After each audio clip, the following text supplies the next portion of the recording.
Hey guys, tonight we begin with a story that seeps under your skin like sleet down a collar. It's not a war, not a battle, not a crown. It's just winter. Specifically, winter in Dark Age Britain.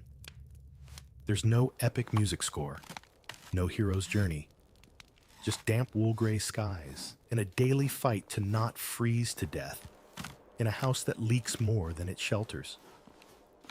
So before you get comfortable, take a moment to like the video and subscribe, but only if you genuinely enjoy what I do here. And hey, let me know in the comments where you're tuning in from and what time it is. Now dim the lights, maybe turn on a fan for that soft background hum, and let's ease into tonight's journey together. You wake up under a blanket that smells suspiciously like wet dog and fermented sheep. It's not your blanket, exactly. Nothing in this house belongs to you. It's just the one that wasn't already claimed by your cousin, or the chicken that sometimes sleeps on your feet for warmth. Which is nice, honestly. Chickens are excellent heat sources if you can ignore the occasional toe pecking. You're lying on a straw mattress that's lost most of its straw to mice who've used it to build something clearly more comfortable in the roof beams.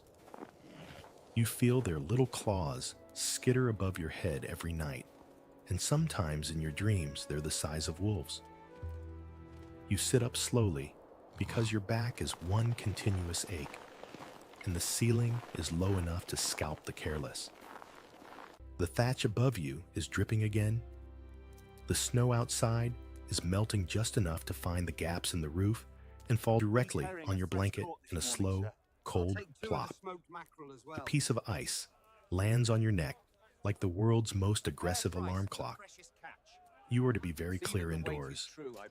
The fire in the hearth died hours ago. There's no chimney, just a smoke hole in the roof that lets heat out more efficiently than it ever let smoke out. The last embers are faint red ghosts now, and you know someone has to get up and try to restart it before your siblings wake up covered in frost. Guess who that someone is? You wrap yourself in your wool cloak, which was your great-grandfather's, and smells like he may still be wearing it. It's itchy in a way that makes your skin feel like it's protesting your entire existence. You shuffle across the dirt floor, careful not to step on the dog who growls but doesn't move. Smart dog. The firewood is gone. Again. Someone was supposed to gather it yesterday, but it rained and the fields turned into a swamp with ambitions. So you open the door, well, the wooden plank, and greet the morning air like it's your worst enemy. Which it is. A wave of cold hits you with force of a particularly angry god. You can feel it in your teeth. It smells of ash dung and the kind of damp that seeps into your soul and sets up a campsite. Your feet are instantly soaked because the frozen mud has a layer of melting snow on top, and your boots, such as they are, have holes in places you didn't think boots could even have holes. Outside, the world is colorless. Gray sky, gray trees, gray thatch, gray breath, curling from your mouth like you're trying to exorcise your own ghost. You clomp toward the wood pile. It's more of a suggestion than a pile, really. Just a few frozen sticks, none of them dry. You knock two together, and they clink like rocks. Perfect. You'll need to thaw them near the fire you're trying to build with them. It's the Dark Age version of Catch-22, only colder and with less paperwork. You haul the sticks inside and start blowing on the embers. It's a sacred ritual performed every morning with trembling hands and silent desperation. You add straw, a bit of dried moss, and whisper every curse word you know under your breath. You don't dare speak them aloud, not because of manners, because if your breath hits the straw wrong, the whole thing might go out. Finally, a flicker, a spark. You coax it with the devotion of someone raising a firstborn. Smoke fills the room, thick and immediate. Everyone starts coughing awake. "Thanks, your mother," says hoarsely, not looking up from where she's nursing the baby. You nod. Words are too expensive in the morning. Better to save your breath for not dying. You sit by the fire, holding your hands out like they're the most valuable things you own, which in this world they are. Your fingertips are cracked. One's bleeding. You wonder if it'll get infected again. Your little brother shuffles over and plops down next to you. He doesn't speak either, just sticks his feet dangerously close to the flame. He learned yesterday not to lean in too far. You try not to smile at the memory of the small yelp and the smell of singed hair. Outside, the world is waking up. You can hear someone chopping wood in the next croft, a baby crying, a cow bellowing like it regrets every decision that brought it into this century. The usual.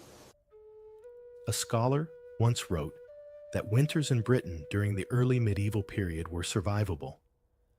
That scholar had a stone house and a cloak without holes in it. You, on the other hand, are contemplating how long you can hold your breath when the outhouse is buried under snow. It's a good day, though. No frostbite yet, no wolves last night, and the fire is finally catching. You'll take your victories where you can get them. You drag yourself outside because unfortunately bodily functions still exist in the Dark Ages, and ignoring them doesn't make them go away. You're bundled in layers of wool and regret stomping through the icy slurry that used to be grass. The frost crunches underfoot like you're stepping on cold bones, and every breath feels like inhaling needles. You reach the back of your family's land, or at least the spot no one else wants to stand near, and behold the latrine pit. It is to be charitable, a hole in the ground, surrounded by a few polite tufts of moss and one very judgmental crow. The toilet in question is just a shallow trench dug into frozen earth, with a couple of flat stones placed nearby as a sort of cruel joke. Someone's made a modest attempt at modesty by hammering a few upright planks in the ground. They lean like drunk soldiers and offer precisely zero protection from wind sidelines or emotional trauma. You consider your options. You could go quickly and risk frostbitten thighs.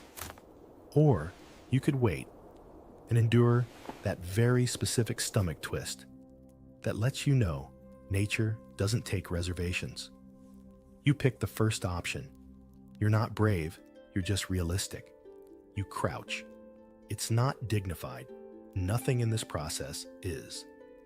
Your knees are already angry at you for making them bend, and your rear is exposed to air that has strong opinions about nudity. The cold hits like a slap from a nun. Meanwhile, the crow watches. You try not to take it personally. This was, believe it or not, standard practice. Indoor privies existed, sure, but for kings' monasteries or suspiciously well-funded bishops. For the average villager, the morning routine involved heading out behind the livestock pen and hoping the wind didn't change midstream. There's no toilet paper, obviously. You use leaves when you can find them, moss if it's dry, cloth if you're wealthy or reckless, or both. Today, it's a brittle fern and a prayer. Once you've survived your business, you scoop some snow to cleanse yourself. It is without exaggeration the most intimate betrayal you've ever experienced. You yelp quietly. The crow cocks its head. You cover the pit with a plank of wood to keep animals and toddlers from falling in. Then you shuffle back toward the house, your limbs trembling from cold and your dignity trailing behind you like an abandoned cloak. Back inside, someone has already started stirring the morning pot. Not cooking exactly, more like reheating last night's sludge. The family's communal cauldron sits in the hearth full of pottage. The warmth is welcome It's on a thick night brown like this. and glistens in a way that suggests it's seen many things. Its exact ingredients are a mystery. Yesterday, there were parsnips. The day before, a dried bit of something vaguely meat adjacent. Mostly it's barley water herbs and long-forgotten dreams. You're handed a wooden bowl. It's still warm, which is something. You dig in with a spoon that's more splinter than scoop. The pottage clings like guilt. You chew. It doesn't fight back. That's good. You once found a beetle in yours. You named him Gerald and let him go. Everyone eats in silence. The fire crackles. Someone sneezes. No one says, "Bless you, we're not in the Middle Ages," for manners. Outside, the frost thickens. It's the kind that settles on everything: roofs, trees, faces. You can see your breath inside the house. You joke that it's like living in a cloud. Except clouds don't usually smell like goat urine. After breakfast, your mother sends you to the well. The water is still frozen over. You crack it with a stick and draw a bucket up, shivering as the icy droplets splash on your hands. Your skin is red raw and starting to crack open in thin, painful lines. You bring the water back with arms trembling like a leaf in wind. Every drop is precious, so you walk like you're transporting royal wine. When you spill a little on the floor, your older sister glares at you like you kicked a saint. Water isn't just for drinking. It's for washing sometimes, for cooking, for dousing the fire when it misbehaves, for blessing the baby when the priest visits. You guard it with your life. As the day progresses, your job is to help re-insulate the house with bracken. The gaps in the walls have widened again. The wind has found them and whistles through like a bard with no sense of occasion. You climb up onto the stool. It creaks ominously under your weight, but you're used to ominous furniture. You stuff the bracken into the gaps, while your brother holds the ladder and sings a tuneless song about geese. His breath fogs in the air like a ghost escaping. This home, if you can call it that, is a masterpiece of necessity. The walls are wattle and daub sticks smeared with a mixture of mud, straw, and dung. It insulates about as well as wet bread. But it's all you have, and it's better than nothing. Marginally. There's a faint debate among historians about how effective these materials really were. Some argue they kept heat surprisingly well. Others suggest that's optimistic at best. You personally fall in the "I can see my breath" indoors school of thought. By midday, your hands are numb. Your feet have gone past pain into the realm of abstract sensation, like two sacks of stones you happen to be standing on. Your cousin tries to warm her fingers by putting them in her armpits, which seems both clever and mildly desperate. To keep spirits up, someone tells a joke about the neighboring village's goat.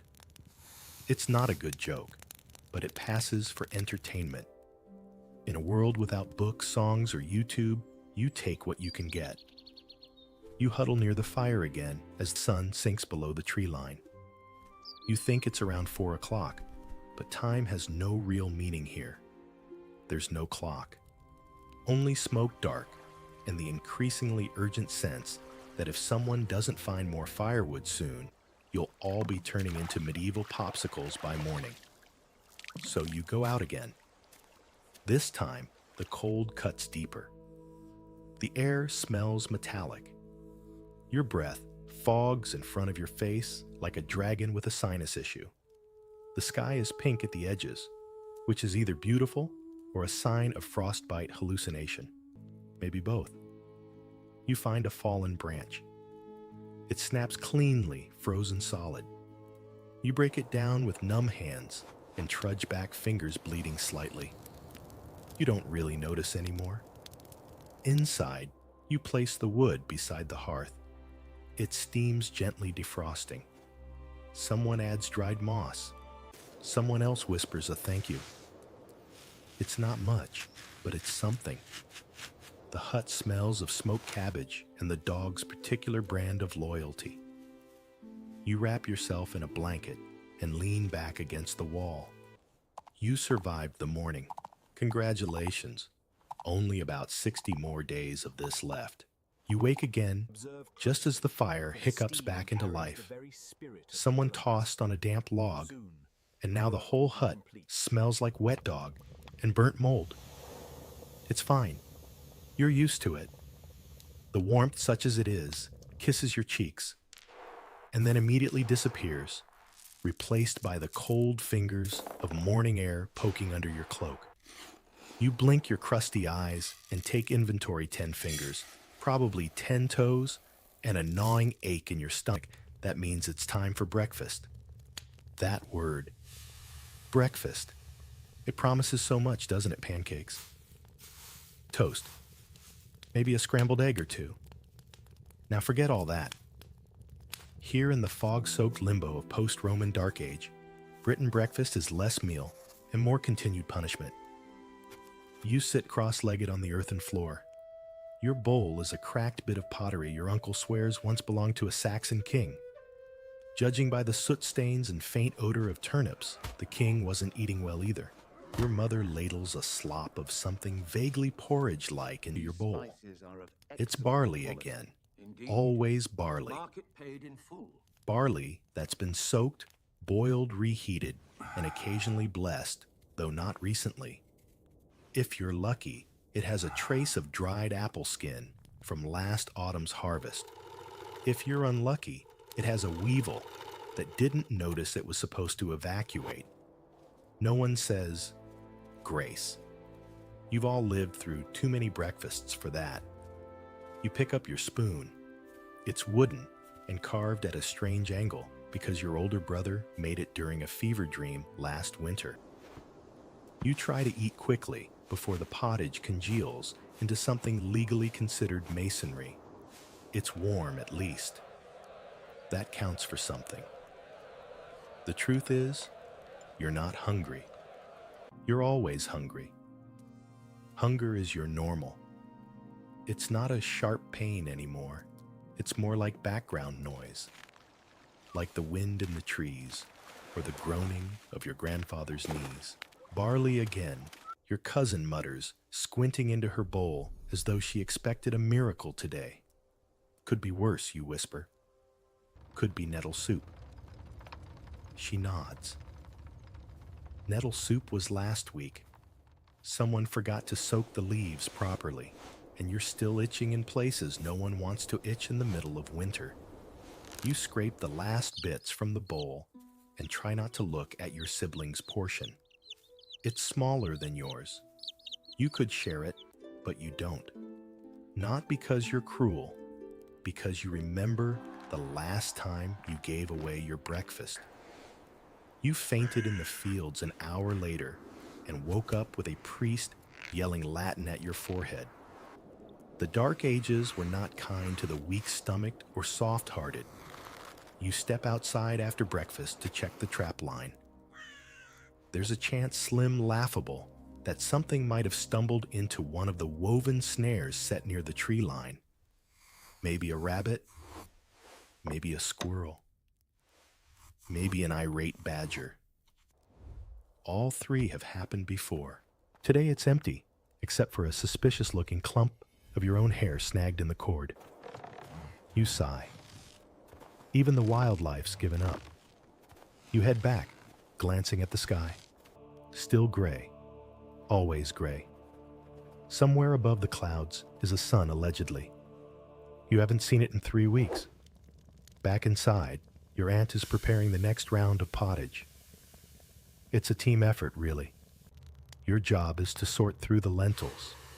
Well, the things pretending to be lentils. They're pebbles, mostly. But one or two might be edible. You sit cross-legged near the fire, with a small pile of grit and disappointment in front of you. You pinch each item, feel it between your fingers, and toss the worst offenders into a bowl marked goose feed. You're not sure you even have a goose. Do we still have the salted fish, you ask, not looking up? No, your mother answers without emotion. No explanation, just no. Which means the fish either spoiled, got eaten during the night, or developed sentience and ran away. You don't press further. Salted anything is a rarity these days. Salt costs more than your house, and the nearest salt works is 2 counties away. Besides, you already traded your extra cloak last month for a block of lard that turned out to be soap. That was a rough stew. Historians like to argue whether Dark Age diets were sufficient for survival. They say things like a reliance on grain made for a stable caloric intake. That's true. You're very steadily starving to death on grains. What about meat? Yes, meat existed. So did unicorns, according to some of the monks. You might see meat at midwinter, or on your wedding day, or at your funeral, though you won't be the one eating it. There was that one time 2 winters ago when a deer got stuck in the ice. Everyone ran out with knives and hope. That was the best week of your life. You had venison stew, bone broth, even a little marrow. You still dream about it. You also still have the scar from when your cousin bit you trying to take the last rib. The memory is warm, warmer than your hands are right now. Your father comes in, hauling a bundle of roots and one suspiciously limp carrot. He grunts. That's his way of saying hello. He drops the bundle near the hearth and begins to rub his hands near the fire. They're cracked and bleeding slightly, his nails blackened by soil and frost. You glance at the roots. They're turnips. Of course, they're always turnips. You once heard a traveling bard say that in Rome, breakfast included fruit, cheese, and wine. You asked what wine was. He said it's like ale, but fancier. You asked what cheese was. He laughed and said, you wouldn't believe him. Cheese, a mythical dairy brick only bards and bishops speak of. Lunchtime approaches, though time itself is a vague concept. You eat when there's something hot. That's the only rule. Your sister adds the chopped roots to the pot. They sizzle slightly, though it's more hiss than sizzle. The fire likes to play hard to get. You dip a chunk of bread into your bowl. The bread is old. You knock it against the table, and it makes a sound like someone dropped a rock. It was baked 2 weeks ago, maybe longer. It has a hint of green around the edges, but you tell yourself, that's just herbs. You chew carefully. If you break a tooth, that's it. There are no dentists in the village. The last person who tried to pull a molar ended up with a concussion and no molar. You learn to chew slowly. As you eat, you stare into the fire and imagine other foods. Apples, honey, maybe a hot meat pie. You've never had a meat pie. Your cousin once described one from a festival in the big town. He said it was like biting into a dream. You believe him. You scrape your bowl clean and lick your spoon, not because you're rude, because there might still be a trace of flavor on wood, and that counts as seasoning. Full, sort of, warm, briefly. You lie back on the floor and close your eyes. For a moment, the cold is held at bay by steam and imagination. And then someone opens the door again. You scream. You scream because for half a second you thought it was a wolf, or a raider, or death itself in a hood with a frozen smile. But it's just your uncle. He's returned from whatever errand he deemed more important than basic survival, wrapped in a cloak that may once have been a curtain. He smells like sheep and old rain. Snowflakes cling to his eyebrows like tiny ice demons. He looks at your startled face and chuckles. jumpier than a hare in a stew pot. He says, shaking off snow like a wet dog. You don't respond. You're too busy trying to figure out if your heart has restarted.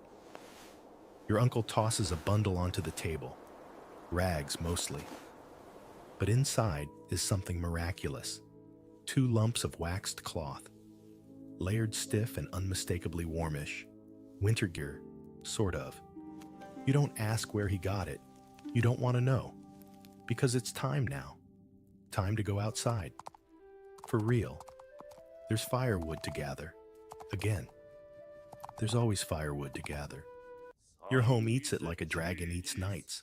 You wrap yourself in every tunic shawl scarf and possibly 1 curtain. Layering is key. So is delusion. Outside, the cold hits harder than before. The wind has sharpened its edge overnight. It slices through your outer layers like you're a walking bundle of disappointment. You try not to breathe too deeply. The air freezes your nostrils shut. You shuffle into the woods beyond the field, stepping carefully to avoid rabbit holes, frozen puddles, and the occasional cowpat preserved in icy perfection. The trees groan like they're tired of standing, and you understand. You find a branch. Not a log. A branch. It's wet, half-rotten, and clinging to the earth like it doesn't want to go home with you. You yank. It snaps. Progress. You drag it back through the snow, leaving a sad little trail behind you. Your fingers stop feeling like fingers halfway home. Inside, you toss the stick on the pile and hold your hands over the fire until they tingle. This might be circulation returning, or it might be the first stage of frostbite. There's no chart to consult. Fetch more straw for the beds, your mother says, not unkindly. Straw for the beds. Right. Your house doesn't have real mattresses. No one's does. Beds are piles of straw stuffed into cloth sacks if you're lucky. If not, it's just straw. You sleep on what amounts to fancy barn flooring. Over time, the straw flattens molds and becomes a micro-ecosystem of bugs, sweat, and despair. Every few days, you refresh it. Or add more on top and pretend that's the same thing. You head to the shed, grab a bundle of dried straw, and bring it back. The old straw gets dumped out behind the hut compost bedding for animals, or just forgotten. You fluff the new straw into the sleeping corners, patting it down like it might magically soften. It won't. But it smells marginally better than the last batch, which is nice. This is what comfort looks like in the dark ages. Evening descends early. It always does in winter. The light dies in the sky, like it's embarrassed to be here. Shadows stretch long and cold, and the wind picks up again, howling across the hills, like something ancient and deeply unimpressed. You prepare for the night. The outer layer of your clothing stays on. So does the second, third, and fourth. You wrap your feet in cloth and nestle them under the dog, who accepts this arrangement with a sigh. You eat again. More pottage. Surprise. This time, there's something extra in its shredded turnip, or perhaps an unlucky root vegetable that lost its way. It tastes of earth and ambition, but it's warm. You're grateful for that. Someone brings out the candle. Singular. It's made of tallow-rendered animal fat. It smells profound. You don't light it unless you have to. Tonight you have to. Your older sister is mending a tunic, and your grandfather insists on reciting a tale. One of the old ones, full of bog creatures, wise women, and unfortunate kings. You listen partly because it's tradition, and partly because the story is older than the draft in the window. Scholars argue whether oral tradition was really that strong in early Britain. You can confirm it's less about tradition and more about having nothing else to do. You listen because your choices are story, or lie very still and think about snow. The candle gutters as the tale finishes. A shadow moves across the room. You all freeze for a second. Superstition is stronger in winter. But it's just the cat. You think. Probably. The wind moans louder now. The house creaks a low, groaning protest from timber and daub. The fire flickers like it's second-guessing its own existence. You crawl into your straw bed. The new straw itches. Always does. You shift, adjusting the layers. Someone's elbow ends up in your ribs. The dog growls dreams and kicks. Your breath clouds the air. Frost begins to form on the inside of the walls. You think back to something you overheard once, that somewhere monks are copying books by firelight in thick robes in quiet rooms. Books you'll never see. Fires you'll never share. You pull your cloak over your nose and try not to think about the cold. It seeps in anyway. Through the cracks in the walls, through the gaps in the floor, through every inch of your layered defenses. The night is long, dark, and endless. You'll wake at least twice, teeth chattering, cheeks numb. And if you're lucky, no one will die before morning. That's what you count as luck these days. You drift off thinking about soup. Not what's in it. Just the idea of it. You don't wake up so much as thaw out. The first thing you notice is your jaw clenched so tightly it aches. Then your fingers curled into your palms like they've been protecting something valuable, though they're empty. Your breath rises in tiny puffs, and the straw around your face is coated in a fine layer of frost. That's a bad sign. You're still inside. Fire is out again. Not just low out. The hearth is cold.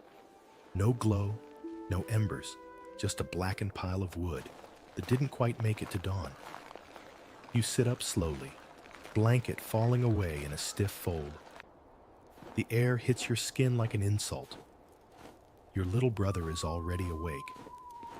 He's wrapped in the blanket like a shivering burrito and chewing on something that might once have been bread. His face is pale and snotty. You give him a nod, and he gives you a single blink in return. He's conserving energy. Smart. You throw on your cloak, which has frozen into the exact shape it was left in, and shuffle over to the fire pit. You poke it with a stick. Nothing. Not even a rebellious spark. You sigh and begin the sacred, miserable dance of starting the fire again. The wood is damp. It always is. The moss is reluctant. The straw refuses to cooperate. You blow, pray, mutter, and finally cheat by snapping off a bit of the dried rush torch from the wall. It catches. The warmth is pitiful, but psychological, a flicker of orange light. Your mother appears silent, handing you a chunk of something that might be hard cheese or softwood. It's breakfast. You chew. It squeaks. You swallow anyway. The day's first task is upon you. Firewood. Again. Not because it's a choice, because without it tonight you die. That's not exaggeration. That's not melodrama. That's just physics. You've burned through the pile. Literally. Now it's time to gather more. You trudge out into the woods again, through snow that crunches like teeth. The sun, if you can call it that, is barely more than a smudge in the cloud-thick sky. Visibility is poor. Your hands are worse. This time you bring a hatchet. It's dull. More suggestion than blade. But it's yours. It belonged to your grandfather, and possibly his grandfather before that. You suspect it's chopped more fingers than trees. You hold it tight and head for the nearest cluster of elder trees. Cutting firewood in winter is an act of defiance. The wood doesn't want to be cut.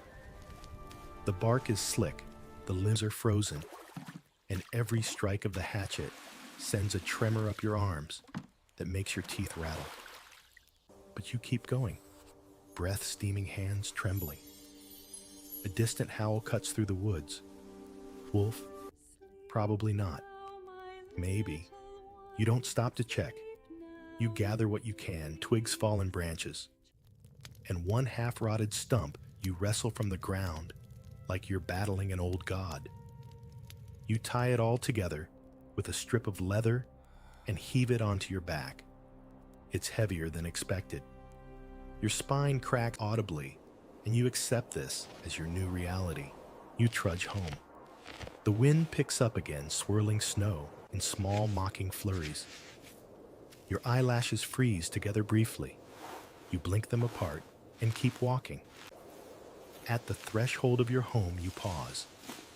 The hut is smaller than you remember, colder. You step inside and drop the bundle by the hearth like a trophy.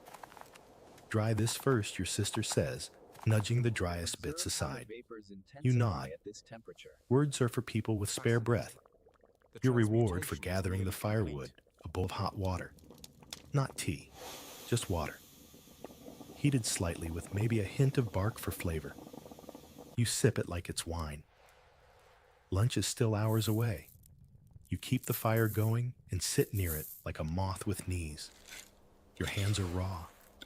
You press them against your thighs and pretend they're not splitting open.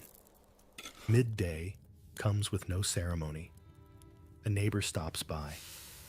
He's wrapped in so many layers, he looks like a bale of wool. His nose is red, his eyes weepy. He wants to borrow firewood. You laugh, then realize he's serious. Your mother gives him 2 sticks. She shouldn't, but she does. This is how the village works. Mutual survival. Barely. You give firewood now.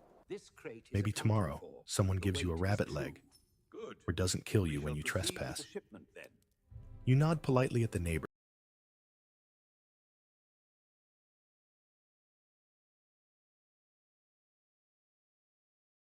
and close the door behind him. More pottage for lunch.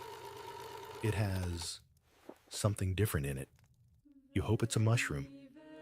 You hope it's not a mushroom. The fire crackles, grateful for your sacrifice. The room is warmer now. Not warm. Warmer. You take this chance to mend your boots. One has a hole the size of a baby's fist. You don't have leather, so you patch it with cloth and desperation. Your sewing is terrible. You jab your finger twice and bleed a little. That's fine. Red is a lucky color. Boot mended, you pull on your cloak again. Time to check the livestock. That is the 2 chickens and the pig that technically belongs to the Lord, but lives in your yard. The chickens are fine, feathered little heaters. The pig is shivering. You pat it on the head and it grunts. It might eat better than you, honestly. You toss it a rind of turnip. It looks at you with mild disappointment, then eats it anyway. You understand this feeling. You return inside just as the sky starts darkening again. Already. It's barely afternoon. Inside, your sister is heating stones near the fire. Bed warmers.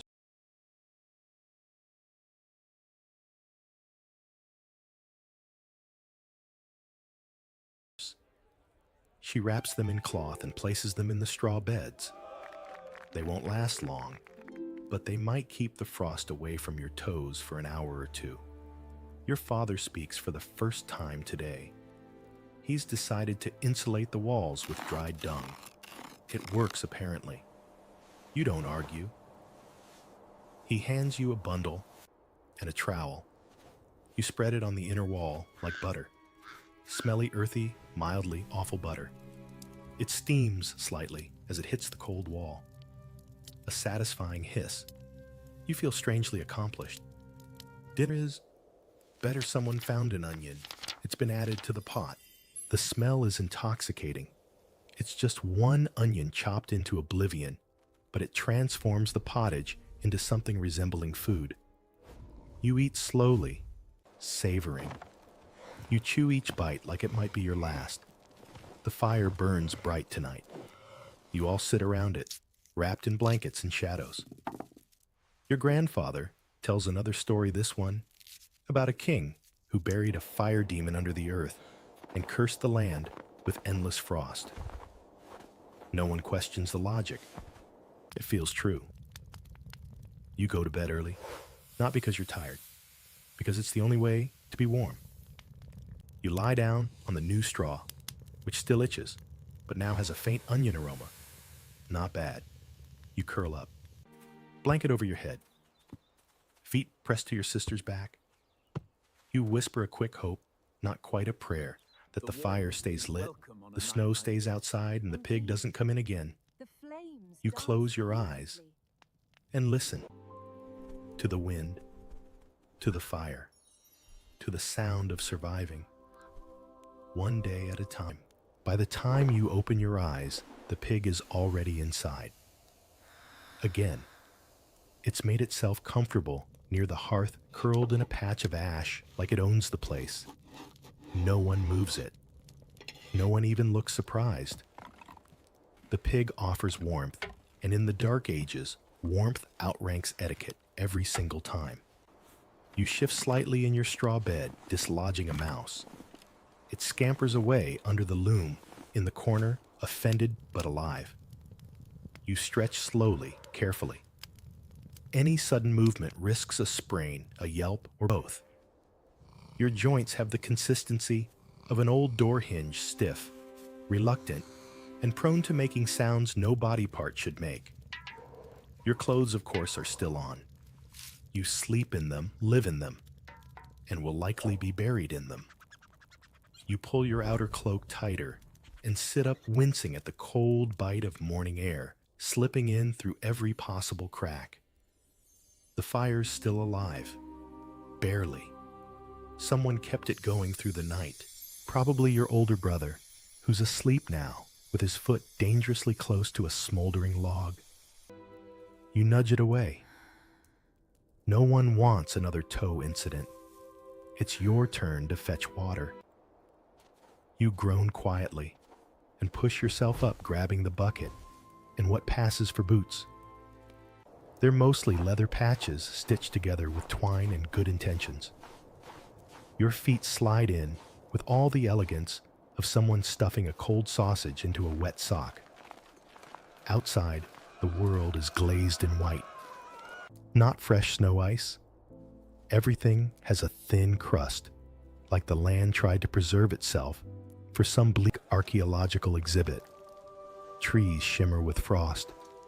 The ground crunches like bones. Your breath puffs out in rhythmic clouds, quickly fading into the pale dawn. You walk carefully to the well, one foot in front of the other, like a drunk on a tightrope. The well isn't far, but the journey feels eternal. Each step is a gamble. The path has frozen unevenly. And you know from painful experience that one misstep means a fall, a bruise, and potentially a month of hobbling around like a cursed pilgrim. When you arrive, the bucket rope is stiff with frost. You crank it slowly, arms aching with each turn until the familiar splash below confirms the water isn't entirely frozen. Yet, you lower the bucket, listening to it knock against the stone walls like a bell tolling for your already bruised spine. Drawing water in winter is an underrated form of torment. The bucket rises heavy, sloshing ice water over your hands as you carry it back. The cold stings, then numbs. By the time you reach the door, your fingers feel like they're made of someone else's regrets. You pour the water into the family's storage jug. There's no hot tap, no filter. If you want warm water, you heat it. If you want clean water, you pray. Breakfast is the usual barley pottage, reheated to the point of boiling, then cooled just enough not to scald your tongue. The flavor profile sits somewhere between charred field and boiled sorrow, but it's filling, mostly. You sit by the fire with your bow legs drawn up, cloak around your shoulders, steam rising from your breath and your breakfast. Your father decides it's time to repair the roof. A section of thatch collapsed last night. Snow leaked in onto the goat's corner. The goat was displeased and vocal about it. It's been glaring ever since. So up you go.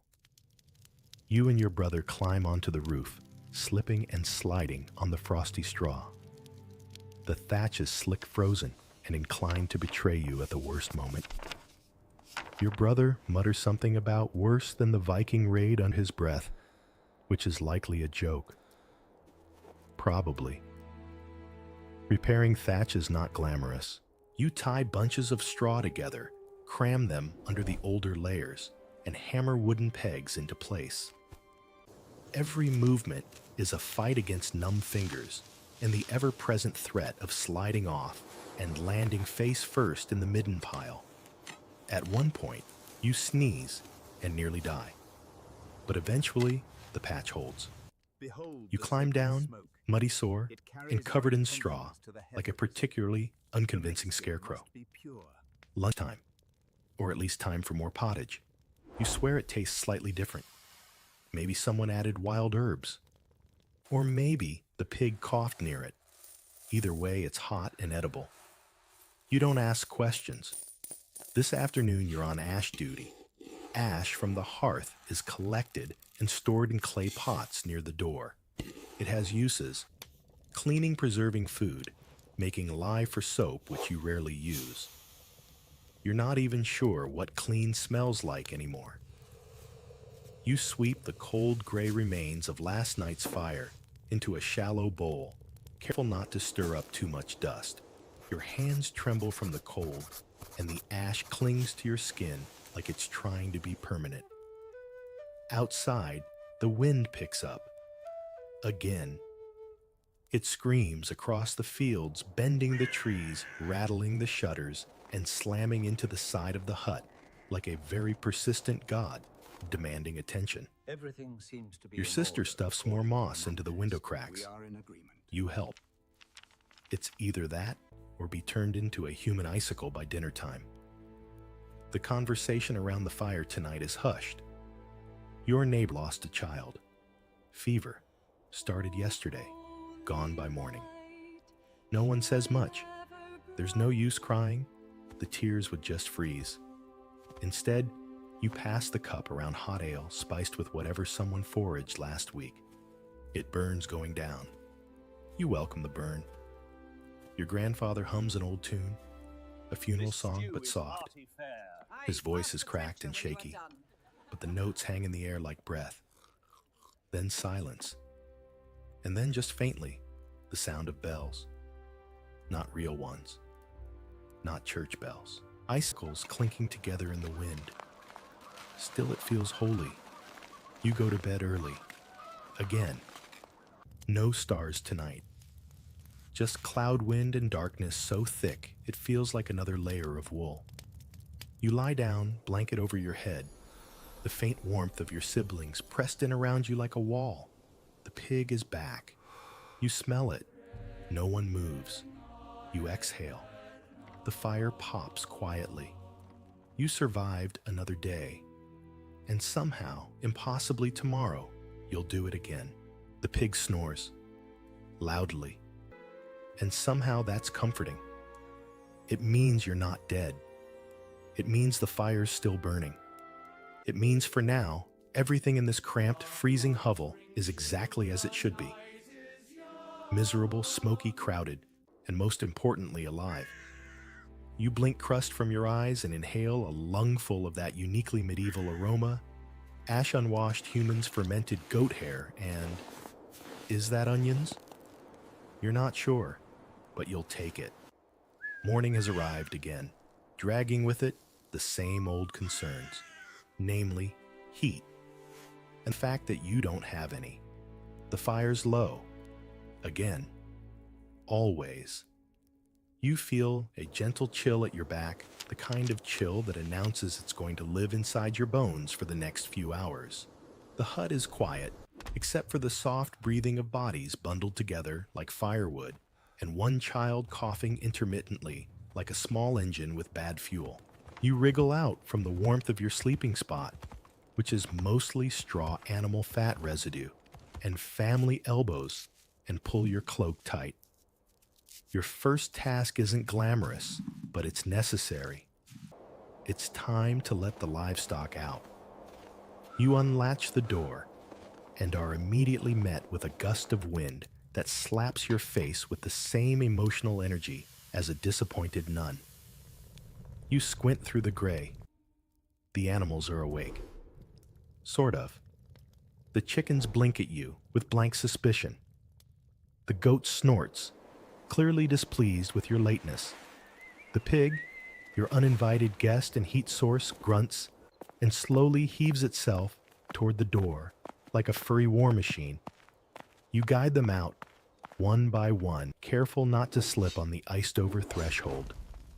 The pen outside is simple woven sticks, half collapsed, coated in frozen mud and past regrets. Still, it does the job. You toss them some feed, withered vegetable ends, dried moss, and something your sister insists is oats. The pig seems unconvinced, but eats anyway. The goat glares. The animals live better than you some days. Their bodies radiate warmth, they don't know shame, and they're allowed to urinate wherever they want. Luxury. You glance up. The sky is a dull leaden gray typical. The clouds hang low like a warning. Snow again. You sigh through your nose, which immediately regrets it. The moisture freezes at the edges. You rub your face with the rough sleeve of your cloak and return to the hut hoping for something hot. And inside, a miracle. Steam. You rush to the hearth. Someone your mother, judging by the intensity of her brow and the singed ends of her braid, has managed to coax the fire into life and placed a shallow pot atop it. Inside, an actual stew with actual chunks. You peer closer. Carrots, lentils, bits of something unidentifiable, but definitely not from a root. You raise an eyebrow. Is that meat? Your mother doesn't look up. Rabbit. You almost weep. Someone caught something. Set a snare last night, maybe. Watch where you're going. Found it Mighty huddled ice. by a hedge. Careful Doesn't yourself. matter. The road is slick. What matters is that tonight's meal will have flavor, protein, hope. You sit down beside the fire and bask in the scent. Even the pig sniffs the air with a grunt of admiration. It won't be ready for hours, so you help in the only way you can. By fixing the animal insulation. See, it's not just people who huddle in the hut during winter. It's the livestock, too, at least the important ones. The animals take up space, yes, and drop excrement freely. Also, yes, but they offer something you desperately need: body heat. So you gather straw, shove it around the base of the wall to create a makeshift animal bed, and lure the chickens back inside with grain and soft whispers. They oblige. The goat hesitates, then saunters in with a huff. The pig, already halfway in, flops beside the hearth with all the grace of a fallen log. This is how warmth works in your world shared. Unearned, often stinky. And it's not just your family. Everyone in the village does it. You've heard that some Roman homes had underfloor heating, that they bathed in warm water even in winter. You can't quite picture it. Water that stays warm inside. On purpose. No, you have goats. The day's main project is building a windbreak. The northern gusts have picked up again, and the cold's starting to sneak in faster than the fire can push back. So you and your brother haul reeds from the edge of the bog and begin weaving them into a crude screen. It's hard work. Your hands sting. Your feet throb. But the reeds bend willingly, and by noon, you've built something that might, in theory, confuse the wind. You step back and admire it. It leans a little, but so do you. You eat lunch late, pottage again, but with that hint of rabbit. It's glorious. You close your eyes while chewing, imagining roast dinners dripping fat, the crisp skin of poultry. You've never had most of those things, but dreams are cheap, and you're very rich in those. That afternoon, you sit by the fire with the youngest siblings. They're quiet today, subdued by cold or hunger, or just the dark heaviness of winter. You braid some straw into a new broom, then teach them how to weave fingerless mittens from spare cloth. They giggle. You smile. The hut feels less cold somehow. Your father comes in, carrying bark from a fallen tree. Birchlight and flammable. It will burn fast, but bright. He drops it near the hearth with a grunt and sits heavily on the bench. You toss a log on the fire. It flares. Shadows dance on the walls. For a moment, the room is orange and golden and full of movement. Then it settles again, glowing softly, like a secret you all get to share. Dinner is quiet, reverent even. Everyone eats slowly, savoring the rabbit like it's the first meal in weeks. It's not, but it feels that way. The meat is stringy, a little tough, but tender compared to your usual root slop. Afterwards, you feel full in a way that's rare. Your limbs are heavier, your breath is deeper. You lean against the wall, warm from fire and food and proximity. Someone plays a pipe, a crude whistle carved from bone. A simple tune, circular and hypnotic. Your grandfather hums along. No one speaks. The hut creaks softly in the wind. The fire crackles. A chicken coos in its sleep. You let yourself close your eyes, just for a moment. And when you open them again, hours have passed. The fire's low again. The wind howls. But inside, the warmth lingers. The pig snores. And you somehow are content. The pipe music lingers in your memory long after it's stopped. You wake with it echoing in your mind like a dream that refuses to leave. For a moment, in the space between sleep and cold reality, you think you're warm. You're not. Your nose is the first to betray you. It's frozen, genuinely stiff. You touch it gingerly and recoil. Then your toes start complaining. Not with pain, no, that would be too expressive. With a numb throb that suggests they've begun drafting a resignation letter. The fire's out again. Of course, you lie still trying to preserve what little body heat remains. Around you, the others stir. You hear someone cough. Someone else groans. The goat shifts and sighs like an old man who's seen too much. Then the pig sneezes directly into your sister's hair. She doesn't flinch. This is just life now. Your mother rises first. She always does. She moves with the quiet grace of someone who hasn't had uninterrupted sleep in 20 years. She starts stirring the coals, coaxing the tiniest ember into something more useful. You sit up and wrap yourself in your cloak. Today is washing day. Or, more accurately, freezing cold water poured on your body, followed by immediate regret day. There's no bath, no basin, no privacy. There's just a wooden tub near the hearth filled with water drawn earlier and warmed as much as firewood rations allow. You undress slowly, teeth already chattering in anticipation. Everyone else goes about their business. Modesty is a luxury for rich people in storybooks. Here, it's all elbows, knees, and practicality. You step in. The water is lukewarm at best, but compared to everything else, it's a blessing. You scrub with a cloth dipped in lye soap. It smells like boiled cow and justice. The lye stings every crack in your skin, every cut you forgot to bandage. You hiss but keep going. Clean is not about comfort. Clean is about survival. Fleas are a constant in your life. They live in your clothes, your bedding, your hair. Washing is one of the few ways to keep them from staging a full-scale rebellion. You don't kill them all, just remind them who's in charge. When you're done, you stand shivering as your sister hands you a stiff towel. It's about as absorbent as tree bark, but you make do. You dress quickly, layer after layer, until you're reasonably sure the cold can't reach your skin directly. That's when the knock comes. Well, not a knock. A thud, really. Someone's at the door. Your brother opens it. A man stands there hunched against the wind, his face half covered in a wool scarf. He says something about the northern road being blocked. A tree fell. No one can get through to the next village. Supplies delayed. Again. Your mother nods. She expected this.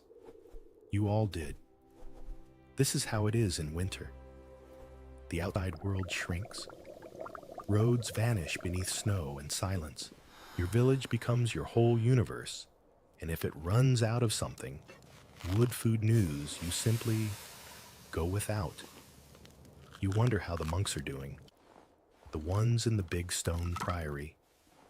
They have books, you hear, and fire, and honey. One of them once passed through the village and gave you a nut, a single candied nut. It tasted like wealth. You return to your chores. Today you're grinding grain. The quernstone is in the corner, 2 slabs of rock you turn by hand with barley between. Your arms ache within minutes. The sound is constant, a low, grinding rhythm that matches your mood. You think about Roman mills, about oxen-powered wheels and flowing aqueducts. You have 2 stones and an unrelenting need to make flour. Eventually, you get enough to bake, if you can call it that. Your sister shapes the dough water barley flour and a bit of last week's yeast into discs and lays them on the hearthstones. They cook slowly, steaming faintly. You flip them once. They come out tough but warm. Flatbread. Dry. Dense. Delicious by comparison. You eat in silence, savoring the warmth more than the flavor. Then it's time to tend to the clothes. Laundry is rare. Clothes are valuable. You own 2 tunics. Maybe 3 if you count the one made from old curtain. Washing is done sparingly, and only when the lice situation becomes unbearable. Today you boil them in a pot over the fire with ashes and soap. The steam fills the hut. It smells sharp, almost clean. You stir the pot with a stick, watching your shirt swirl like a sea creature. Later, you'll hang them on a line near the fire and hope they dry before they freeze again. Outside, the snow begins to fall. Heavy flakes drift down like a curse. The world grows quieter with each flake. Sound becomes muffled. The village disappears house by house until you feel alone in a snow globe someone keeps shaking out of spite. You stand in the doorway, watching it fall. You've heard tales of places where snow is beautiful, where people ski and skate and build whimsical men with carrot noses. You've never built a snowman. You once built a snow fort, but it collapsed and broke your cousin's ankle. He still walks funny. You still feel guilty. Back inside, the air is warmer. The fire's strong tonight. The pig is especially relaxed. Your mother is darning socks. Your grandfather is telling a story about a winter even worse than this one. You're skeptical, but you listen. Something about that night feels quieter. Not sad, not peaceful, just still. Your brother leans against your shoulder. The baby sleeps in a sling. Your sister hums a lullaby so old no one remembers the words anymore.